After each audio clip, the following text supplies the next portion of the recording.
All right, so how to create endless high-ticket clients, right? This is what we're going to discuss in this video. It's going to be specifically for coaches, consultants, service providers, so people who solve problems for other people, right?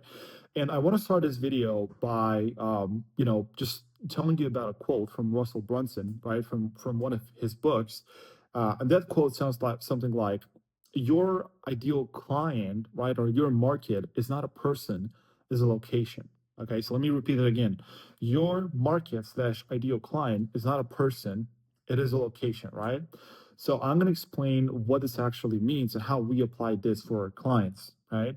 And how we help them find their ideal clients and enroll more clients into their program. So what this means is that most coaches and consultants nowadays, they go about finding their ideal clients and enrolling ideal clients the wrong way, because how they usually define their ideal client is something like, well, my ideal client is someone named Lissa, and they are 50 years old. They have three kids and one dog. They live in Alabama, and they're very ambitious. They're looking to invest money into their program, in our programs and stuff like that. And they do X, Y, Z and stuff like that, right? So they kind of define it as a person. But that is the wrong way to go about it, because I'm pretty sure you don't want to just work with one person for the rest of your career, right? You want to enroll multiple clients in your offers and in your programs. So this brings me to my first point that I wrote down right here. So you should not think about who is your ideal client. You should think about where is your ideal client. Okay, so not who, but where is your ideal client. So what does that actually mean, right? This is a very common problem for coaches and consultants. They always say that, hey, I cannot find my ideal client. I don't know how to target my ideal client. I cannot find them. So how do I go about that? Well, this is how you need to think about this, because it all starts from how you position your offer, right? A lot of people, again, they're going to describe their business and their offer as like, I help high achievers to do X, Y, Z. I help them to improve their mindset and be more ambitious, or whatever it is, right? Depending on what type of coach you are. But the problem is that offer does not allow you to find your ideal clients. So most of the time, 95% of the time, right? I mean, 95% of the coaches, they solve problems for people. So their offer is going to be problem based, right? Whether you help people to lose weight, or maybe you help people to fix their gut health issues, or maybe you help people improve their confidence or get more clients, or whatever it is, right? Most of coaching businesses solve other problems. So most coaches, right, the best way for them to find ideal clients is going to be through groups. It's going to be through communities, forums, and stuff like that. When I say groups, it can be groups on school, right? A school platform. It can be on Facebook, right?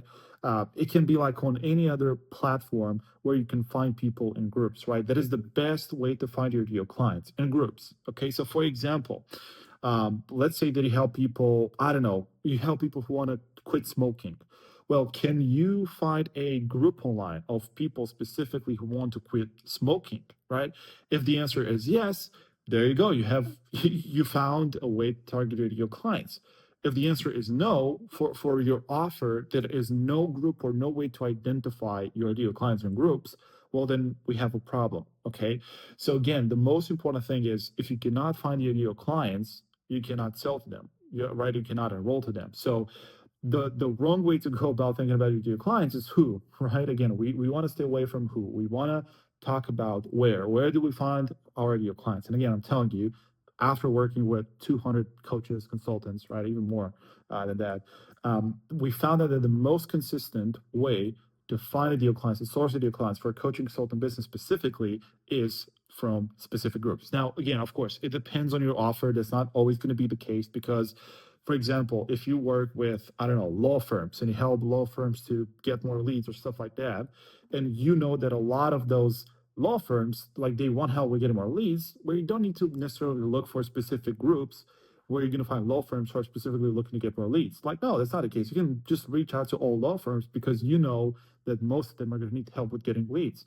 But if you help, like, if you solve a more specific problem, like, again, you help, I don't know, for example, you help divorced women to find their ideal partner, right? Or to start dating again after divorce, and whatever, heal the trauma and all that kind of stuff. Well, guess what? How do you know if someone is divorced or not? Well, you're only going to know if they are in a specific group. right? So you're going to be looking for specific communities of divorced women, right? Specific forums, specific communities, specific groups on Facebook, right? On school and stuff like that. So this is going to be really big for you. Another example, if you want to help people who want to fix their gut health issues, so you want to help people who have gut health issues, where again, guess what? If you're going to look for people on LinkedIn, right, by their LinkedIn profile, are you going to know if they have gut health issues or not? Well, not really. So in that case, for you to find ideal clients, you're going to need to find specific groups focused on gut health healing, right? And groups with people who want to essentially heal their or solve their gut health issues, right? That is the way to do it, because otherwise you're kind of looking for the needle in the haystack, right? Like you're just kind of looking for, yeah, just the needle in a haystack. Like you have no idea if the person is going to be your ideal client or not, unless there is a specific groups, right? There's a specific group for people who are looking to solve the problem. And this brings me to my second point, and this is a rule that I've actually made when we work with every single one of our clients, and I call it the 80% rule. So what this refers to is that, okay, well, let's say that you found a group or you found a community or you found like a lead sourcing strategy to try to get clients. Well, you want to make sure that when you found a source, 80% or more of people from that source are going to need your help. Okay, so what I mean by that is, for example, I found a group with people who want to lose weight. Well, of course, I want to make sure that if I'm going to reach out to those people, 80% or more of those people are going to be interested in my offer. So let me give you a more practical example, because with groups, of course, it is hyper targeted and it's very likely that you're going to find ideal clients. But for example, let's say that I help coaches and consultants to get more clients, right? Which is actually the case. But let's say I help coaches and consultants get more clients. Well, if I'm going to reach out to every single coach or consultant on LinkedIn, so I don't necessarily use a specific group, well, I want to make sure that 80% of coaches and consultants want to get more clients and want to get more leads. Otherwise, I'm kind of looking for a needle in a haystack, and it's going to be an uphill battle because I'm always going to struggle to find ideal clients who are actually going to resonate with my offer. So let me give you an example. Okay, let's say again that I help coaches and consultants to get more clients. Sorry, not to get more clients. I help them improve their sales process. Okay, I got things messed up, but let's just say that I help them to improve their sales conversion rate. Right, I help them get better at sales. I help them like really dial into sales process. And let's just say that generally speaking, for the coaching consulting market, most coaching consultants have their sales process dialed in. They do not need help with sales, and they do not think they need help with sales. So they're not looking for sales training, right? Let's say that 90% of them are not looking for sales training. So that means, of course, that only 10% of them are going to be looking for sales training and are going to be open to investing in sales training. So what this means is, if we do the math, I'm not a math wizard, but if we do the simple math, it means basically that if I reach out to 10 coaches and consultants, right, only 1 out of 10 people are actually going to be open to possibly investing in sales training. That doesn't mean that they're going to invest with me. That doesn't mean that they're going to buy. That doesn't even mean that they're going to respond positively, right? But it means that they need help with sales training. Well, if that's the case, obviously 10% is way less than 80%. So that means that again, I'm constantly going to struggle to get clients if my targeting strategy is just reach out to coaches and consultants and ask them if they want sales training. Why? Because I'm literally looking for the needle in a haystack, because only 1 out of 10 people are going to have this problem. Okay. So that means I'm going to be looking for the needle in a haystack. It's going to be very difficult for me to find my ideal clients because of my targeting strategy and also because of my offer.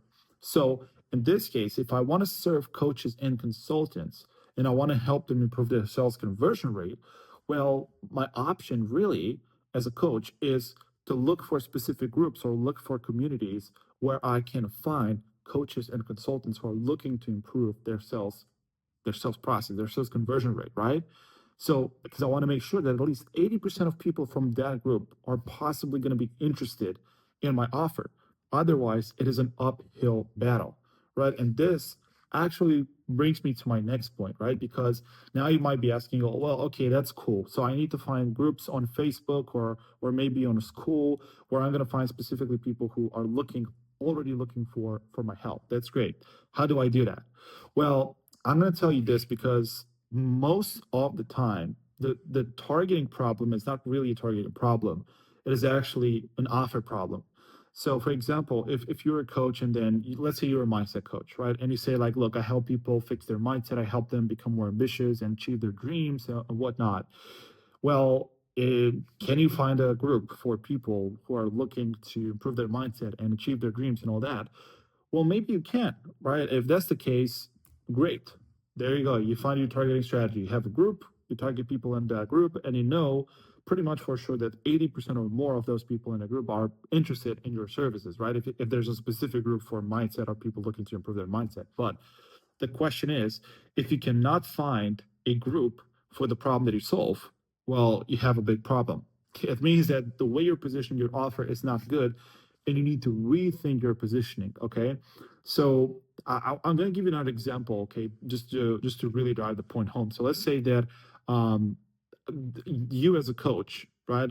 Let's say that you as a coach, you help people to fix their mindset so they can, I don't know, just I'm just gonna try to find something here. So they can do handstands, right? I don't know. Let's just say they help people to do handstands, right? It's a pretty unique offer. But let's just say that you are a coach helping people to do handstands, right? So what that means is, okay, you want to find people who want to do handstands. The question for you is, can you find a group for people who are specifically looking to do handstands? A group on school or maybe a group on Facebook. There are also groups on LinkedIn. So you want to look for all platforms and see if you can find a group. If the answer is yes, there are a lot of groups for people looking to learn how to do handstands. Great. You found yourself a targeting strategy. That means that the way you're positioning your offer allows you to find your ideal clients because you can identify them in groups.